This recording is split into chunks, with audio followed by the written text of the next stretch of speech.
Hi, and welcome to another edition of the Rice Report, an opportunity for me to give you a snapshot into what's happening here in Rockville, your office, your connection to county government.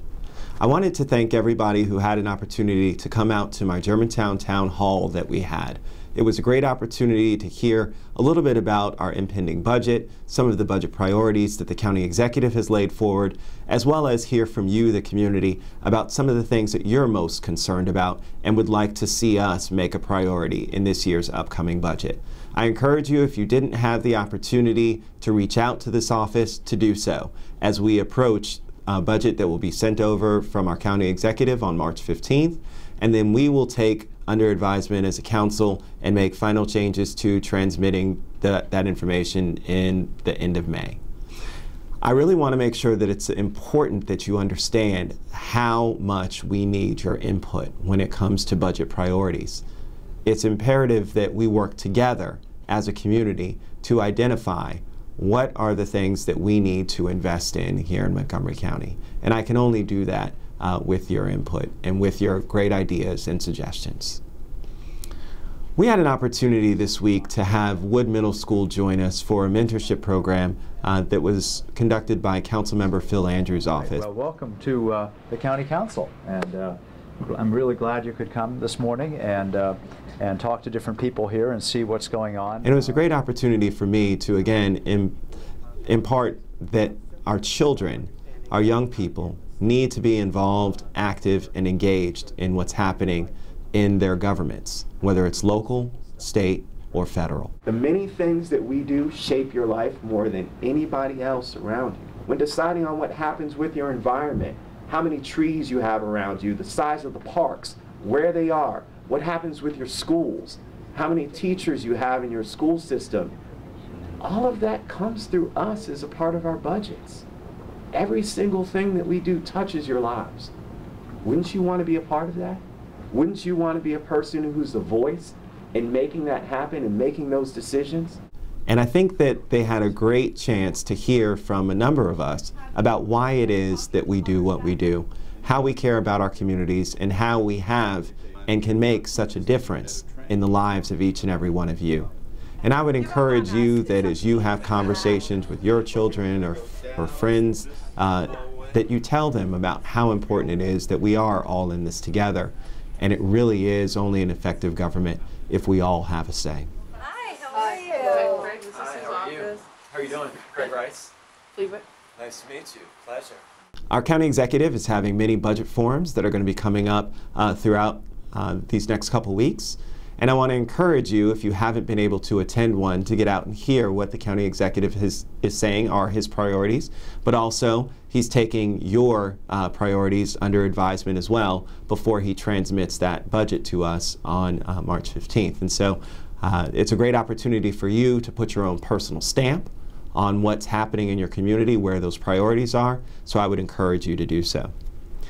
I want to send out a special note for my Germantown residents. We've had a rash of auto thefts and some burglaries that are in the area, and our police have been very vigilant in trying to track down the perpetrators. But I want to make sure that we're extremely smart and careful and taking the proper steps and precautions to try and ensure that these unfortunate incidents don't befall you.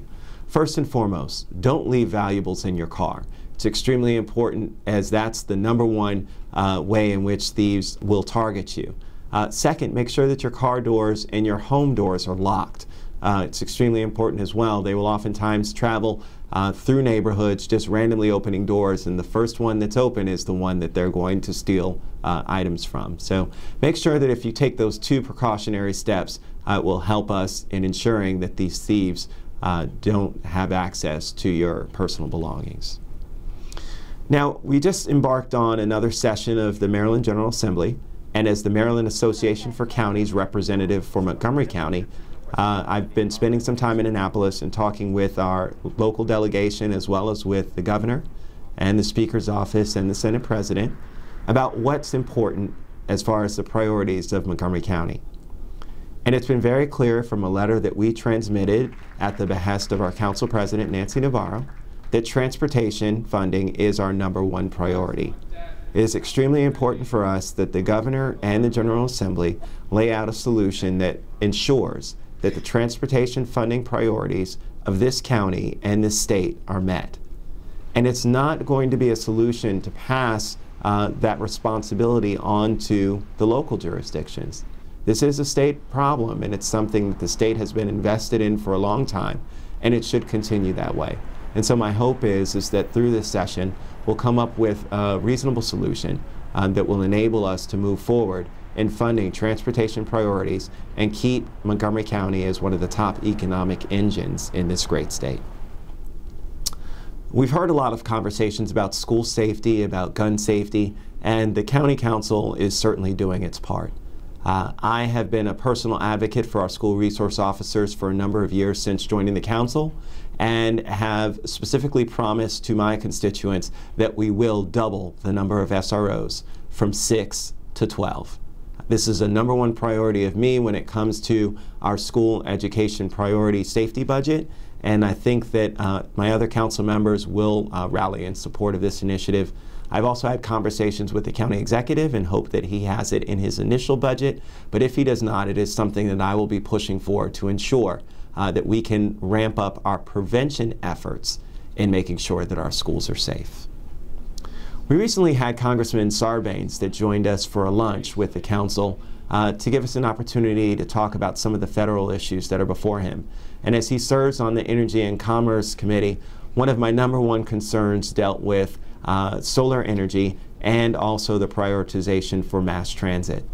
And so the congressman certainly agreed with me and said that he wants to try and work on those priorities even more. So I'm going to try and support him in whatever way I can, but also ask you to make sure that you investigate some of the solar power priorities and programs that are out there, because this is a fantastic program that I think will help us reduce greenhouse gas emissions, but also we really need to focus on mass transit funding, not just from the state level, but from the federal level as well. And until the federal government makes mass transit a priority, it will be a continued struggle for local jurisdictions for years to come. I want to thank you for tuning in to another edition of the Rice Report, and I want to encourage you to keep in contact with me. You can do so via Facebook. It's Councilmember Craig Rice. You can also reach me via Twitter. My handle is Rice Politics. And of course, you can always contact us here in the office. The telephone number is 240-777-7955.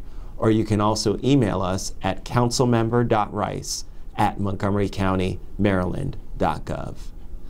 I want to thank you again for tuning in and encourage you to keep watching the Rice Report so you can find out what's happening in my office, your office here in Rockville. Thank you, and God bless.